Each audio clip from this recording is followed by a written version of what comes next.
Welcome to Popcorn Talk, featuring movie discussion, news, and interviews. Popcorn Talk. We talk movies. And now, here's Popcorn Talk's iTalk Movies.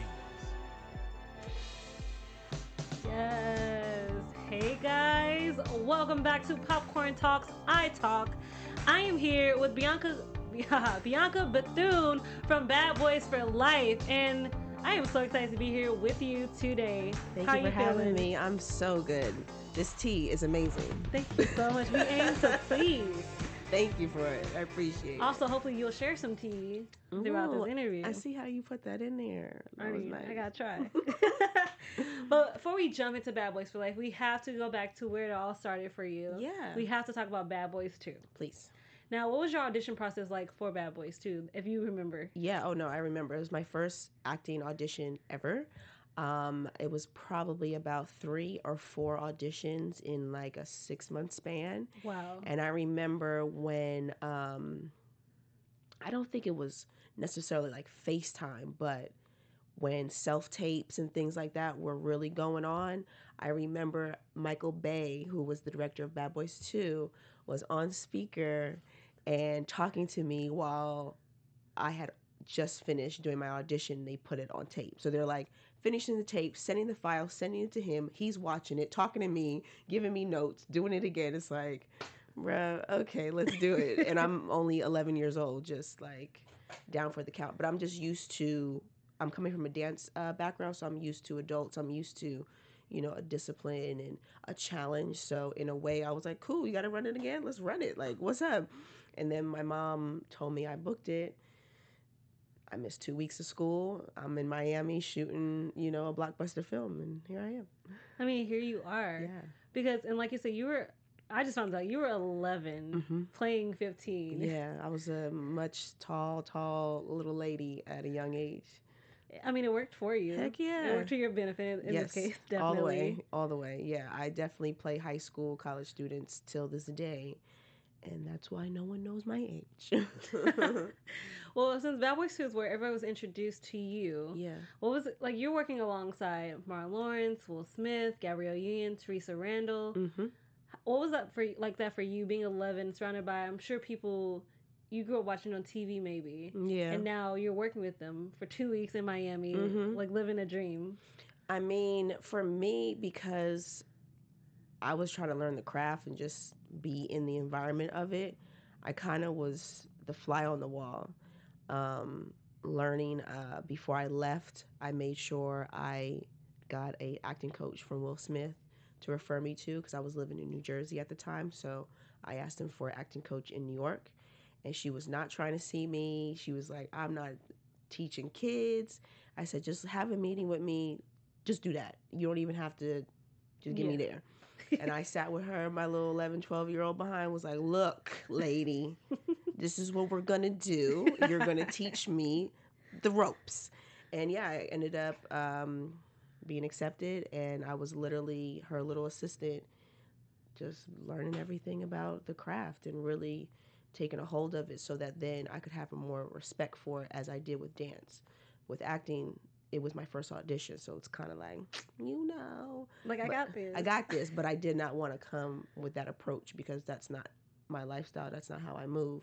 That's not how I've been trained. So, yeah, it was a great experience, and definitely a foundation of where I am now. Do you have a favorite memory from set, from Bad Boys 2?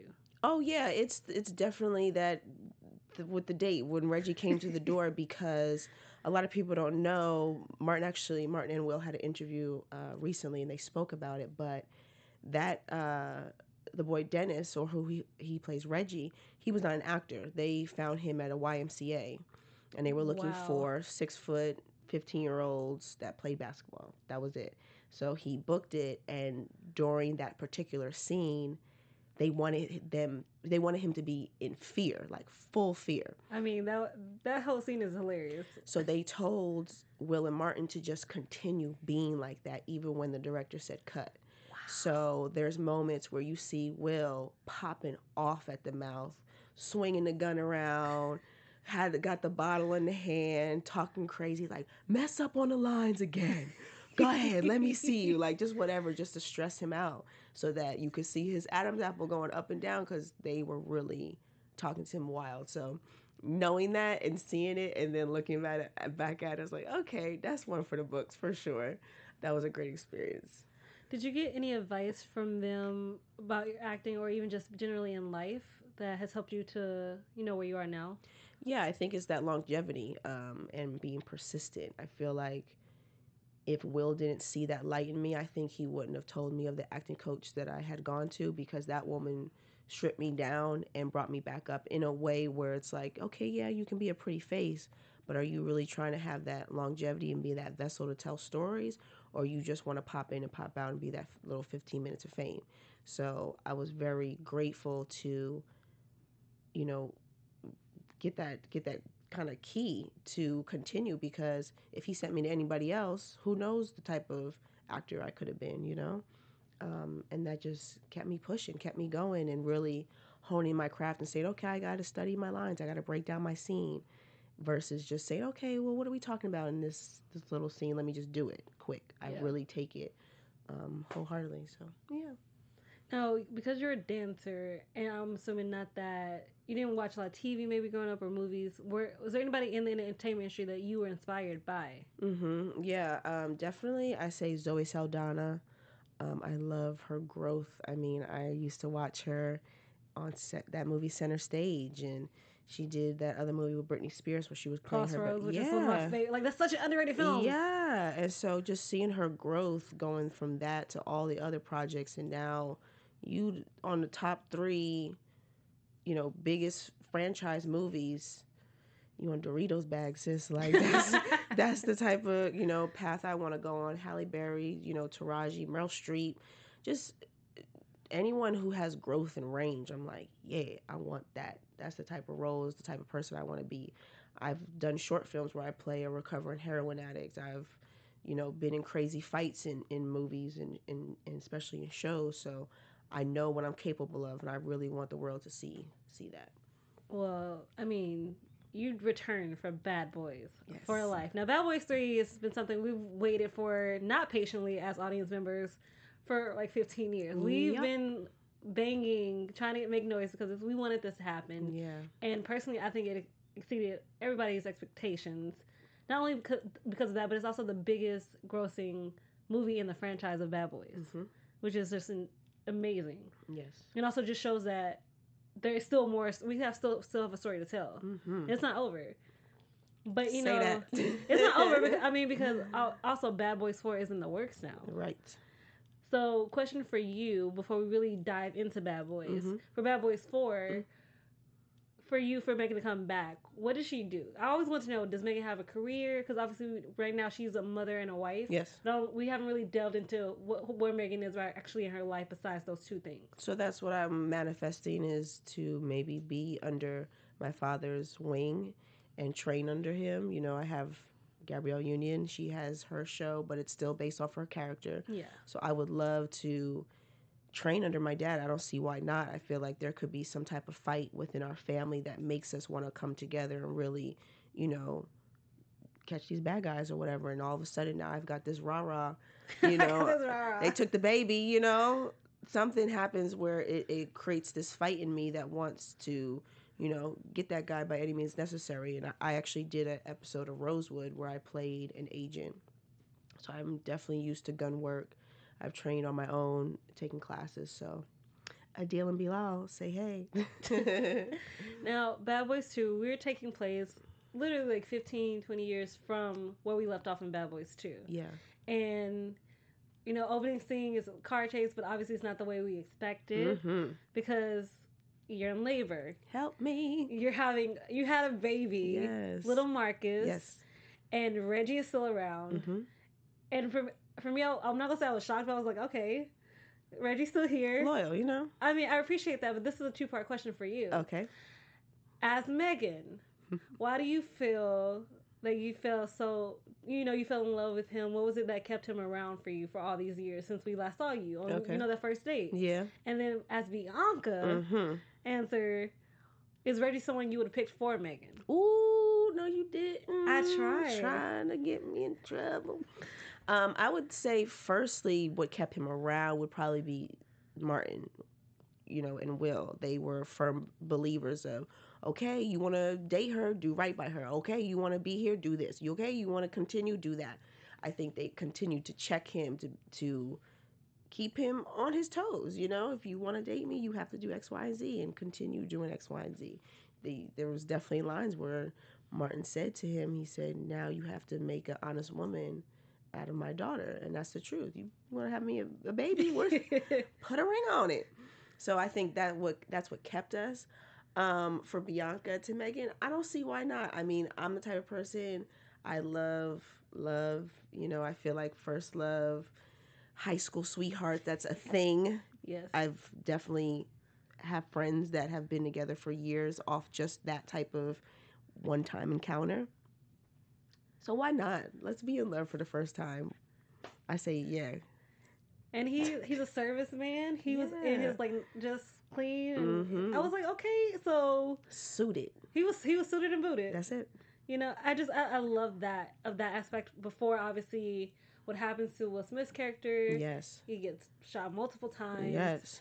And then 6 months later, you think it's the film makes you think something like we're at a funeral, but obviously it turns out we're at your wedding. Yeah. Now, what was like filming that scene? Waterfront backdrop. Listen, I don't have to do it again.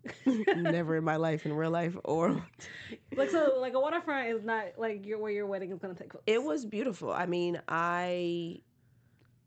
with the designers for the dress, I mean, I was helping her, certain things that I felt, could you tighten it here? Could you do this? Could we maybe, open it on this side? They allow so much freedom, so I could really feel like a wife. So when I walked on there, I got to pick my ring, got the jewelry, the whole thing. So I felt like I was there. I felt like I was at a wedding. Will had his whole toast. I was tearing up like it was my first time hearing it. It's just a great experience. I mean, who could say they had a wedding with Will and Martin? Very few. Very few, especially with the famous line, "We ride together, we die together. Bad boys for life." That's it. And obviously, he has a past. Yes. Like everybody does. But right. we didn't know why he was the way he was until this movie. Yes. He has a son. Yeah. That he didn't know about. And that's a trippy thing. Definitely. For a person, because your son is you, but grown. if you went to the dark side and stayed there for a while. Exactly. Because he didn't know any better. Also, true. The mother wasn't telling him anything. Yeah, wasn't providing any information, especially when she was locked up, but she was still pulling strings like a puppet master. For sure. She was getting her way. She had her little puppy doing his thing, but once he figured out the love and loyalty he could have from a father figure, I think that's where that shift happened. And you could see at the end, which a lot of people should stay after the credits because that's when another scene or two of like another cliffhanger will happen. So a lot of people don't know about that last scene when his son and Will are talking. And you can tell, like, okay, what's next? But a lot of people don't know about it because they just left after I think most people say Martin's rapping. Well, not... I was just like, he's like, no, we gotta do the new generation. He's like, I try, but I can't. What works for me is what works for me. Right. And it's not, like, also there's that scene... that they have that moment, and then there's a scene where he's locked up, and Will is just like, we can do there's some like ways we can knock down your sentence. Right. Do some good in the world, basically. Right. To make it right. Yeah. And obviously that leads to Bad Boys 4. Yes. Because now, one, are you working with just Ammo? Are you going to work with Ammo? Now that she's lieutenant, how is that going to shift her and Will's relationship? Right. Because there's still something between those two characters. They literally are perfect for each other. Yeah. And it's so adorable. Will just want to be Mac Daddy. He don't want no ties. So hopefully the son will settle him down, and little Marcus will help him a little bit too. Help him a little bit. Hold a hand. Especially because like, you kind of left all y'all left for the weekend. Right. He has to like. I feel like that's a lot of faith to have in Mike Lowry to watch your baby. I just thought, I'm going to give you one time, one chance. We mess up once. You're right, right. You mess with my child, and then we got an issue. Come back with both arms. Thank you. And the legs, and all the toes, and the fingers that I can't. Whatever I brought you is what should return me. Exactly. I mean, and then you did a show called Switched at Birth. Yes. And your character Cherie was interesting. Yeah. She was going through a lot. She was. So that's why we didn't want to judge her. I appreciate the creator of the show to really give my character a full arc, because I was very angry and aggressive. Yeah. And a lot of people assumed that it was the type, Yes. But once they were able to unravel the reasons and really go to my backstory and my family, then you kind of want to just say, okay, I understand why she has this chip on her shoulder and this layer. Like, she's just trying to do right. And every day she's faced with a different obstacle. And it's kind of with life. What do you do with those circumstances? How do you push through? And yeah, we talking about 3 years later, I was working. I got a scholarship to school, got a best friend. My mom's doing well. So I think that's very exciting to have had that experience and actually make real friends in life too. The Katie LeClaire, she plays Daphne. She's one of my closest friends now, and we're going on 6 years. So I'm very grateful for those opportunities. Playing sports, I had to sing. I was playing basketball. They had me doing all types of stuff. They're like, "What can you not do?" And we're gonna make you do it. A lot of fighting though at first. What? Like from the jump, from Jump Street. And I was like, "Who you think talking to? Move the table, just moving like just." Yeah.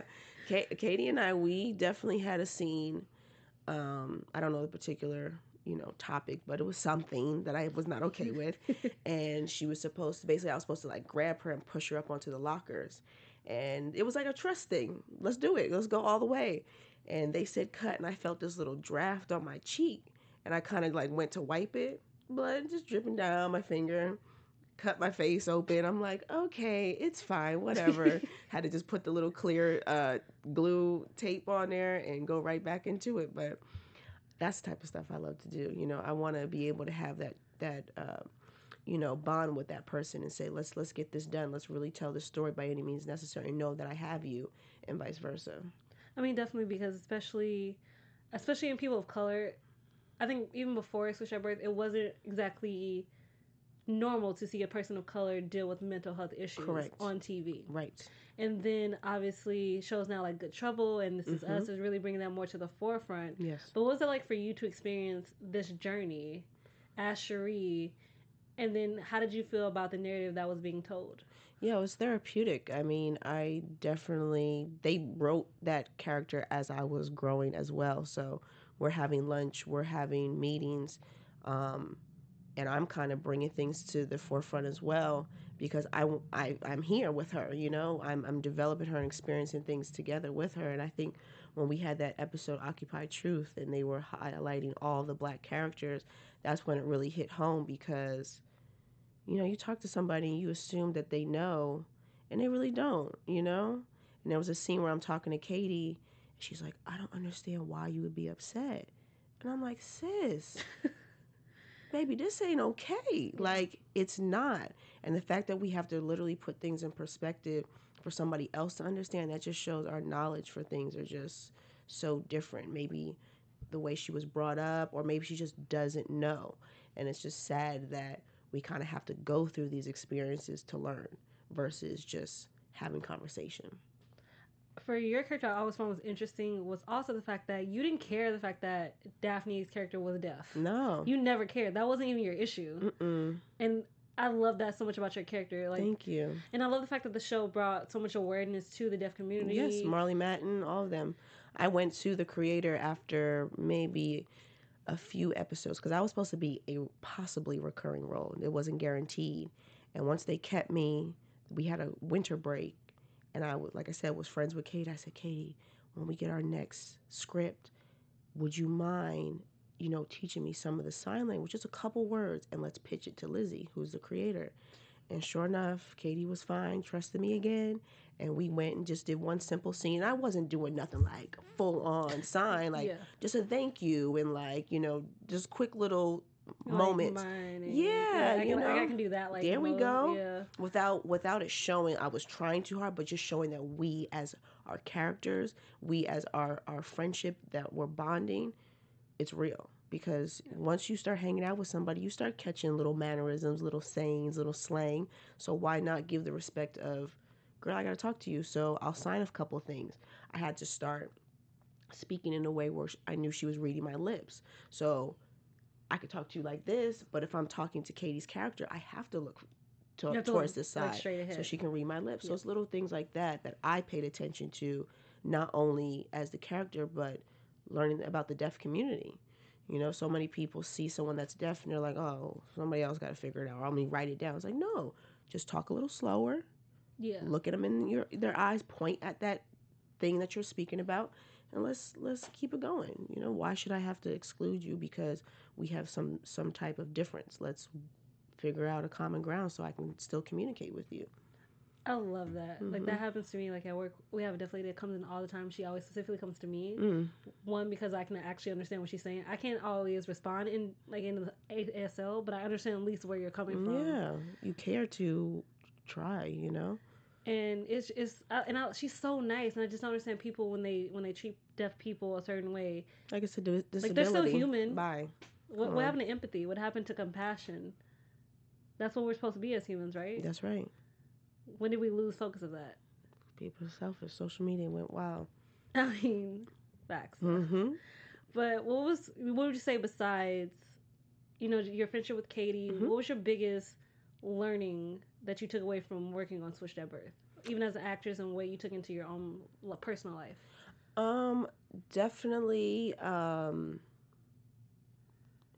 I don't know what a specific word would be, but I just saw the growth in my character at such an early stage that I say for any actor, go all the way when you have these opportunities, because people will only see you as bright as you want to be. So talking about that time when I pitched the sign language, if I didn't do that, I don't know if I would have stayed that long, or she would have, kept me going. I sent her videos of me playing basketball.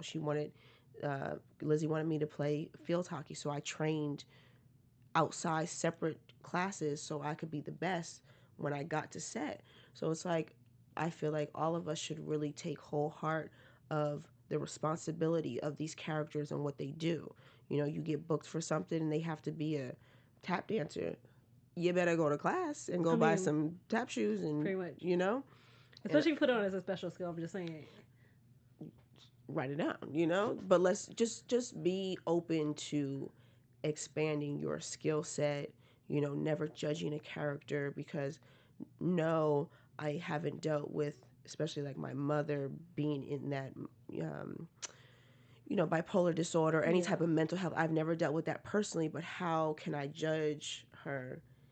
I can just say, okay, if I was, how do I move about, how do I feel? Versus saying, oh, I can't do that because I've never experienced it. Well, you never murdered anybody either, so what you want to do? So I just say to fellow actors, or just anybody in the entertainment business, period, just take full responsibility and really do the job. Don't just come in there and just do what's asked. Do above and beyond, because that's what help you stay. That's true. And your character, what I appreciate your character was, you were angry because of what you're dealing with, because you knew, like, you in a way you had to protect your mom, but at the same time you're protecting yourself. But as a kid, you're also just like, I'm a kid. Like, how did I become the parent? Exactly. And there was a particular episode when she came to my school. Oh, yeah, and she kind of... Yeah, she was like, you didn't clean your room, da-da-da. I was like, oh. And she came, like, right during lunch, so everyone was looking at me. So how do I react? Why would I judge that character? My mother's here to do what? Okay, how do I get her to calm down? How do I do this? Let's focus on that as the story versus, like I said, something I haven't experienced. Yeah, and definitely also just from being mindful of the fact that it's not your fault, or whatever your personal illness is, or what your mom's illness is. Exactly. It's not your fault. Right. And that's something like we have to learn as well. Yeah, you can't give up on people. You don't know what their circumstances are. And check on your strong friends, because so many people, look at me, especially through social media, and they see everything's well and high and awesome and just lovely. And I'm going through things too. So it's like, know that everyone is moving and going through obstacles. It's just, how do we get through it? How do we lean on each other in a way where we can uplift each other instead of saying, oh, okay, well, you're having a bad day, call me later. Why can't I be a shoulder to lean on? Why can't you vent? Why can't we go for a hike or just be outside and pray, meditate, whatever we need to do? Because just like you going through something, I'm going through something. So let's just come together and just show love and compassion. That's it. I at the fully end of the support day. that statement. Yeah. Thank you so much for joining us. Are there any new projects you're working on? Yes, I have a film with Damn Right Originals. Okay. They are an Atlanta and LA based production company. And again, I'm a mother to be and a wife. So we are highlighting actually the same issues where mother and a father are fearful of bringing a black child into the world. And there's this moment, we're at our gender reveal party, and it has all these flashes and thoughts of all the concerns that we have as a young couple of what we have to expect and what we have to protect for our next generation. And I think those type of stories are so important. I'm so grateful to tap in. But you guys can find me on Instagram at the Bianca Bethune _. And I have a fun YouTube channel that I'm starting. It's me, Bianca B. And you guys can follow me at Real Shay Jones on Twitter and Instagram. You can also find me on Disney News Weekly on Popcorn Talk. We'll see you guys the next movie. Peace. Bye, guys. From producers Maria Menounos, Kevin Undergaro, and the entire Popcorn Talk Network, we would like to thank you for tuning in. For questions or comments, be sure to visit popcorntalk.com. I'm Sir Richard Wentworth, and this has been a presentation of the Popcorn Talk Network. The views expressed herein are those of the hosts only and do not necessarily reflect the views of its owners or principals.